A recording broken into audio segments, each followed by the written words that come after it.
Hello and welcome to Think Tax. आज हम समझेंगे सेक्शन 44 एडी के कुछ important aspects. First, section 44 AD जो प्रिजम्पटिव बेसिस पे income from profit and gains of business compute करने की बात करता है। इसमें एलिजिबल एसएससी की डेफिनेशन में limited liability partnership firm covered नहीं है। That means LLPs can not avail the benefit of presumptive taxation. This is because, as per LLP Act, maintenance of books of accounts and getting the audit done is mandatory. That is why LLPs Section 44AD avail नहीं कर सकती, so as to avoid any contradiction with Income Tax Act. Second aspect, इस section को आप तभी avail कर सकते हैं if your turnover is up to 2 crores.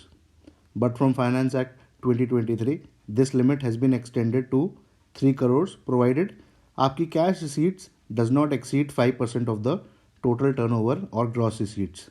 Third aspect, benefit of section 44AD, that is presumptive taxation, cannot be availed by a person earning income in the nature of commission or brokerage या फिर अगर आपका कोई agency business है।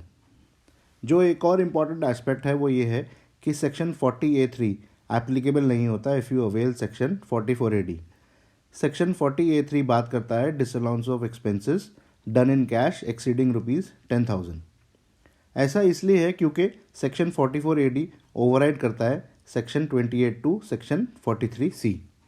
Next important thing to note is in case an assessee for say example assessment year 24-25 declares income under section 44AD and for future 5 assessment years, that is assessment year 25-26 to 29-30, he selects any one year where he does not declare income under section 44AD, that is he shows income less than 8% किसी भी एक साल में between assessment year 25-26 to assessment year 29-30, then वो अगले 5 assessment year तक section 44AD को avail नहीं कर सकता। से एसएससी ने असेसमेंट ईयर 26-27 में इनकम लेस देन 8% डिक्लेयर करी, then he can not avail section 44AD from assessment year 27-28 to assessment year 31-32। अगर हम सेक्शन 44AD सब सेक्शन 5 देखें तो वो बात करता है टैक्स ऑडिट और maintenance of books of account की। सो इसी केस को अगर हम आगे देखें तो assessment year 27-28 to assessment year 31-32 the assessee is required to maintain the books of accounts and is required to get tax audit done under section 44AB if his total income exceeds the taxable limit. But if his turnover or sale exceeds ₹1 crore, then he is required to get tax audit done and maintain books of accounts even if income does not exceed taxable limit. This is as per the requirements of section 44AA and 44AB. The only exception to not getting tax audit done is 44AB subsection A, where the limit of 10 crore is available to the SSC अगर आपकी cash receipts और cash payment does not exceed 5% of the total amount.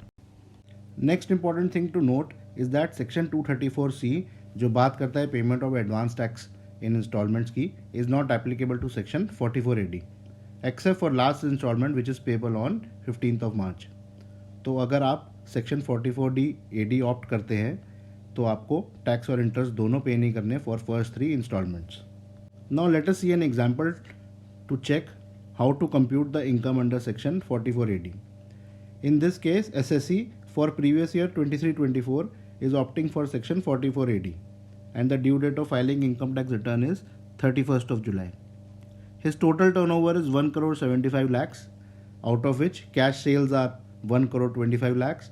Sales through NEFT RTGS receipts are 50 lakhs and sale receipts through NEFT RTGS is received as follows.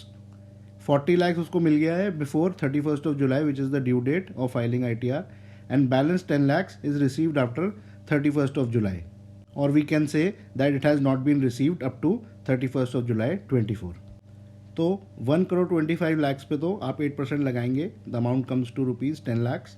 40 lakhs पे हम लगाएंगे 6% because it is bank receipts, ये amount आया 2.40 lakhs. अब हम 10 lakhs की बात करें तो वो 31st जुलाई तक हमें रिसीव नहीं हुआ है, and the first proviso says जो अमाउंट आपको रिटर्न फाइलिंग तक नहीं रिसीव हुआ उस पर आप 8% लगाएंगे and not 6%. So that amount comes to 80,000 and the total is 13,20,000. I hope you will find this information useful, and in case you have any questions then please mention in the comment box. Thank you.